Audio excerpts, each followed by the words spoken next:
বিমান আকাশে না উড়ে চলছে নদীতে, আর তাতে ঘুরে বেড়াচ্ছেন ওয়ার্কশপ মিস্ত্রি গোলাম মোস্তফা। কয়েক মাস ধরে এই বিমানটিতে করে স্থানীয় বিভিন্ন নদীতে আর খালি ঘুরে বেড়াচ্ছেন তিনি। এটি দেখতে বিমানের মতো, তবে এটি একটি নৌযান।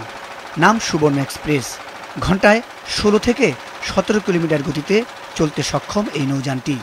বসানো হয়েছে চায়নার 16 হর্স পাওয়ার ইঞ্জিন। 18 জন যাত্রী নিয়ে 24 ঘন্টায় চলতে পারে এটি। বিমানের মতো দেখতে এই নৌযান বানিয়ে তাক লাগিয়ে দিয়েছেন গোলাম মোস্তফা। দীর্ঘ প্রচেষ্টার পর বিশেষ কায়দায় তৈরি করেছেন এই নৌযানটি। তৈরির পর এটিতে করে অনেককে নিয়ে প্রায় ঘুরতে বের হন মোস্তফা। আশেপাশের মানুষ মুগ্ধ হয়ে দেখেন মোস্তফার তৈরি বিমানের মতো দেখতে এই নৌযানটি। সামনে পিছনে চলার জন্য বিশেষভাবে বসানো হয়েছে গিয়ার। লোহা লক্করের সাথে মোস্তফার বন্ধুত্ব 27 বছরের। ইঞ্জিনের দক্ষ মেকানিক হওয়ায় মোস্তফা ফিটার বলেই পরিচিত।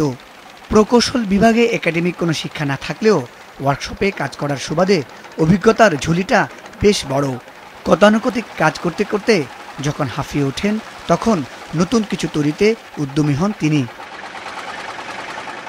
বরিশাল বানারীপাড়ার বিশারকান্দি এলাকার গোলাম মোস্তফা বলেন, গ্রামের মানুষ চাইলেই বিমানে উঠতে পারে না। এজন্যই নদীতে চলার উপযোগী করে বিমান সদৃশ নৌযান তৈরি করেছেন তিনি, যাতে সবাই চলতে পারবেন। স্থানীয়রা এর নাম দিয়েছেন নদীর বিমান।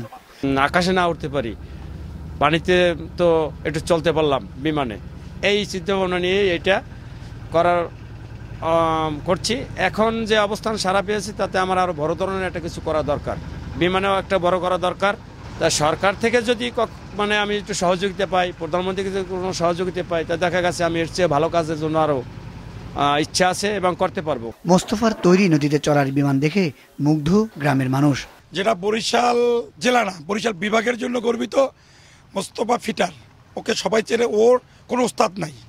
ও নিজে যা কিছু জীবনে করছে ও নিজের উদ্যোগে করছে। আমরা দেখেছি যাবৎকালে যে আকাশে প্লেন ওড়ে, এক দেশ থেকে আরেক দেশে যায়, কিন্তু এখানে দেখতেছি অবিকল একটা প্লেন, কিন্তু সেটা পানিতে চলে। মোস্তফার তৈরি অন্যরকম এই বিমানের কারণে বিশারকান্দি চৌমুনা বাজার বেশ পরিচিতি পেয়েছে বলে জানান বাজার কমিটি। যে একটা বিমান বানাইছে মোস্তফা ফিটার, দেখতে আসে অনেক লোকজন, আসে সাংবাদিক আসে, অনেক মানুষের ভালোবাসা দেয়। হ্যাঁ, খুব খুশি। এবং সরকার যদি এটা একটু দেখে আমাদের মোস্তফা ফিটার দিক, তাহলে মনে করেন আরো ভালো হইবে। পানির জগতের বিমান তৈরির পরিকল্পনা নিয়ে নদীতে চলার উপযোগী করে প্রায় 2 বছর সময় ধরে 2,70,000 টাকা ব্যয়ে বিমানের আদলে নৌযানটি তৈরি করেছেন গোলাম মোস্তফা। মুজাহিদ সাকিফ, মাছরাঙ্গা নিউজ ডেস্ক।